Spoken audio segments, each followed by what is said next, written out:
मंडळी, तुम्हालाही उपवास असो किंवा नसो पण साबुदाण्याचे वेगवेगळे पदार्थ खायला आवडतात. तर चला तेच मोजके पदार्थ खाऊन कंटाळला असाल ना, तर हा नवीन पद्धतीचा साबुदाण्याचा पदार्थ एकदा नक्की बनवून पहा. चला तर पदार्थ काय असणार आहे हे व्हिडिओमध्ये तुम्हाला पुढे समजेलच. त्यासाठी आपल्याला इथे लागणार आहे 1 वाटी भिजवून घेतलेला साबुदाणा. साबुदाणा इथे आपल्याला भिजवलेलाच वापरायचा आहे. कमीत कमी 4 तास तरी भिजवलेला साबुदाणा इथे आपल्याला वापरायचा आहे. अगदीच थोडंफार इकडे तिकडे झालं तरी चालेल. त्यानंतर कढई गॅसवरती आपल्याला ठेवायची आहे. त्यामध्ये 1 चमचा साजूक तूप घालून घेतलं. त्याचबरोबर इथे आपल्याला लागणार आहेत काही ड्रायफ्रुट्स.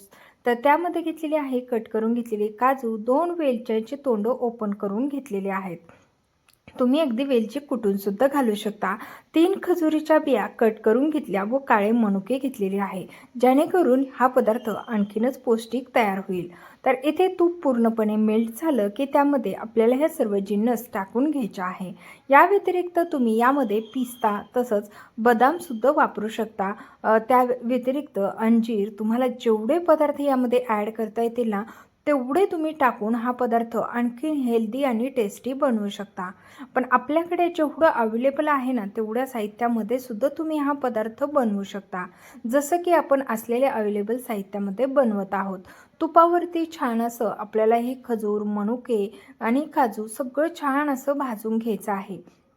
इथे आपल्याला हे भाजत असताना खूप हाय हीटवरती न भाजता मंद गॅसवरती भाजून घ्यायचं आहे. मंद गॅसवरती भाजल्यामुळे ते करपल्यात जात नाही. तर मंडळी, तुम्ही आपला हा व्हिडिओ कुठल्या शहरातून किंवा गावातून पाहत आहात ते मला कमेंटद्वारे नक्कीच कळवा, म्हणजेच मला तुमचे पर्सनली आभार मानता येतील. तसंच तुम्ही जर आपल्या चॅनलवरती पहिल्यांदा आला असाल आणि आणखीन आपल्या चॅनलला सबस्क्राईब केलं नसेल तर लगेचच करून घ्या. तर इथे छान असे ड्रायफ्रुट्स भाजल्या गेल्याच्या नंतर यामध्ये आपण तो भिजवून घेतलेला साबुदाणा ॲड केलेला आहे. आता साबुदाणा फक्त हलकासा आपल्याला या तुपामध्ये तसं ड्रायफ्रुट्समध्ये मिक्स करून घ्यायचा आहे. त्यानंतर आपल्याला इथे पाणी टाकून घ्यायचं आहे. आता साबुदाण्याचा हे पदार्थ म्हटलं की तो ना लगेचच थंड झाल्यानंतर खूप घट्ट होतो. त्यामुळे पाण्याचं प्रमाण थोडंसं आपल्याला मोकळं आणि जास्त ठेवायचं आहे. कारण साबुदाणा शिजल्यानंतर तो जास्त घट्ट होतो, थिक होतो. त्यामुळे मस्त असं पातळ स्लरी खाण्यासाठी ना आपल्याला यामध्ये पाण्याचा वापर थोडा जास्त करायचा आहे. तुम्हाला जर दूध आवडत असेल ना, तर तुम्ही पाण्याच्या जागी दुधाचा देखील वापर करू शकता. तसंच यामध्ये आवडीप्रमाणे आपल्याला साखर घालून घ्यायची आहे. आता तुम्हाला गोड कितपत आवडतं इतकी साखर इथे आपल्याला ॲड करायची आहे. तसंच तुम्हाला जर साखर नसेल आवडत तर आपण इथे पाण्याचा वापर केलेला आहे ना, त्यामुळे गूळसुद्धा तुम्ही यामध्ये वापरू शकता. पण इथे जर तुम्ही दुधाचा वापर करणार असाल तर गूळ तुम्हाला वापरता येणार नाही. जर तुम्हाला गूळ वापरायचा असेल तर तुम्हाला पाण्याचाच वापर करायचा आहे. तर आता आपण ना मस्त असा हा साबुदाणा शिजेपर्यंत आपल्याला हे हाय हीटवरती शिजवून घ्यायचं आहे. आता साबुदाणा शिजला की नाही हे कसं ओळखायचं, तर साबुदाणा जसा शिजतो ना तसा तो ट्रान्सपरंट दिसायला लागतो. जसं की आता तुम्हाला तो व्हाईट दिसत असेल तर पहा, चांगला 5 मिनिटानंतर साबुदाण्याचा कलर चेंज झालेला आहे आणि साबुदाणा छान असा शिजला गेला आहे. तसंच आपलं जे पाणी आहे ना त्याला सुद्धा चिकटपणा आलेला आहे. तर मस्त असा आपला हा गोड साबुदाणा तयार झाला. तर याला काय म्हणतात तुम्हाला माहीत आहे का? तर माहीत असेल तर कमेंट करून नक्की सांगा. हो, मला तर माहीत आहे, कारण मी तो पदार्थ बनवला आहे. ते मी तुम्हाला पुढे सांगतेच. पण आता आपण बनवतोय गोड पदार्थ झाला की आपल्याला हे तिखट काहीतरी लागतं. त्यासाठी कढई ठेवली. कढईमध्ये 1.5 चमचा इतकं तूप घालून घेतलं. तुपाचं प्रमाण तुम्ही इथे कमी अधिक करू शकता. त्यानंतर तोच भिजवून घेतलेला राहिलेला साबुदाणा संपूर्ण इथे टाकून घेतला.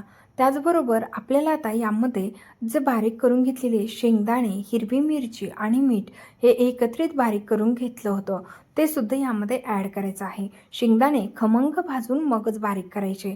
अगोदर मिरची, मीठ बारीक करून घ्यायचं आणि त्यानंतर शेंगदाणे बारीक करायला टाकायचे. म्हणजे आपले शेंगदाणे जास्त प्रमाणात बारीक होत नाहीत. आणि जसं की शेंगदाण्याचं जर चंक्स असतील ना तर ते हे खिचडी खाताना खूप छान लागतात. त्यामुळे ना यामध्ये आपल्याला शेंगदाण्याचे थोडेसे जाडसर चंक्स राहू द्यायचे आहे. आता आपण हे संपूर्ण छान असं परतवून घेणार आहोत. तर तर अगदी झटकीपट तुम्ही ही साबुदाण्याची तिखट खिचडी कशी बनवू शकता हे देखील मी तुमच्यासोबत शेअर करत आहे. आता बऱ्याच जणांना असं वाटेल की साबुदाण्याची खिचडी कोणाला जमत नाही, तर हे काय दाखवलं. पण असं नसतं. 100पैकी 10% तरी लोकं अशी असतात ज्यांना साबुदाण्याची परफेक्ट मोकळी सुटसुटीत खिचडी कशी बनवावी ना याचं कन्फ्युजन राहतं. तर साबुदाणा भिजवताना साबुदाण्याच्या वरती अगदी अर्धकांड इतकंच पाणी ठेवायचं, म्हणजे साबुदाण्याला पाणी परफेक्ट होतं आणि मग त्यामुळेच आपली साबुदाण्याची खिचडी जी आहे ना ती एकदम मोकळी सुटसुटीत तयार होते. जसं की तुम्ही व्हिडिओमध्ये पाहतात, इथे कुठेही तुम्हाला साबुदाण्याची खिचडी चिकट दिसणार नाही. त्याचबरोबर महत्त्वाच्या काही टिप्स तुम्हाला देते. जसं की साबुदाणा परतण्या अगोदरच पटकन यामध्ये शेंगदाण्याचा कूट, हिरवी मिरची हे सगळं सोबतच मिक्स करायचं. शेंगदाण्याच्या कुटामुळे साबुदाणा एकाला एक लागत नाही आणि त्यामुळे सुद्धा तो बऱ्यापैकी मोकळा सुटसुटीत होतो. पण साबुदाणा भिजवताना जर प्रमाण चुकलं ना तरीसुद्धा साबुदाणा चिवट होतो. त्यानंतर साबुदाण्यावरती 2 मिनिटे झाकण ठेवायचं आहे आणि छान वाफ देऊन घ्यायची, म्हणजे एकसारखा सगळा साबुदाणा भाजला जातो. तर तुम्ही इथे पाहू शकता आपला साबुदाणा मस्त असा भाजून तयार झालेला आहे. तर तुम्हाला अगदीच जवळून दाखवते. तर मस्त अशी साबुदाण्याची खिचडी तयार झाली. त्यामध्ये तुम्हाला शेंगदाण्याचे चंक्स दिसत असतील. आता ते खाताना किती टेस्टी आणि जबरदस्त लागत असतील याचा अंदाज तुम्हाला आलाच असेल. तर मंडळी, तुम्ही उपवास असो किंवा नसो पण साबुदाण्याची खिचडी किंवा खीर बनवून खाता का? नसाल खात तर मला कमेंट करून कळवा. तसंच खात असाल तर ते देखील मला कमेंट करून कळवा. तसंच तुम्ही साबुदाण्याची खिचडी किंवा साबुदाणा खीर कोणत्या पद्धतीने बनवता हे देखील मला कमेंटद्वारे नक्कीच कळवा. तर मस्त अशी आपली ही साबुदाण्याची तिखट खिचडी बनवून तयार झालेली आहे. डिशमध्ये टाकल्यानंतर ना तुम्हाला लगेच बनवून खावीशी वाटेल इतकी सुरेख आणि सुंदर आपली ही साबुदाण्याची खिचडी तयार झालेली आहे. तर आता तुम्ही खायला येऊ शकत नाही, पण या पद्धतीने तुमच्या घरी नक्कीच बनवू शकता. नसेल साबुदाणा भिजवलेला तर तुम्ही गोड खीर इन्स्टंट बनवू शकता. फक्त तुम्हाला जास्त वेळेसाठी साबुदाणा शिजवावा लागणार आहे. तर आपली तिखट आणि गोड दोन्ही पदार्थ इथे अप्रतिम असे तयार झालेले आहे. मला तर अजिबातच राहत नाही कधी खावं आणि कधी नाही असं झालेलं आहे. पण चला, तुमच्या तोंडालाही पाणी आलेलं आहे हे मला माहीतच आहे. त्यामुळे पटकन आपल्या चॅनलला सबस्क्राईब करा, कारण आपल्या चॅनलवरती अगदीच तोंडाला पाणी आणणाऱ्या सर्वच रेसिपी अपलोड केलेल्या आहेत किंवा इथून पुढे होत राहणार आहेत.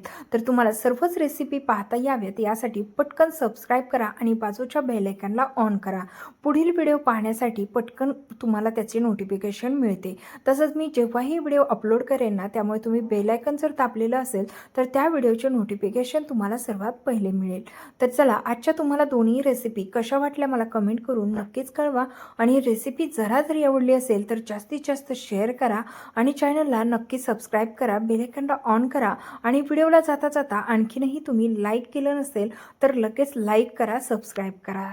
भेटूया नवीन एका रेसिपीसह. तोपर्यंत धन्यवाद.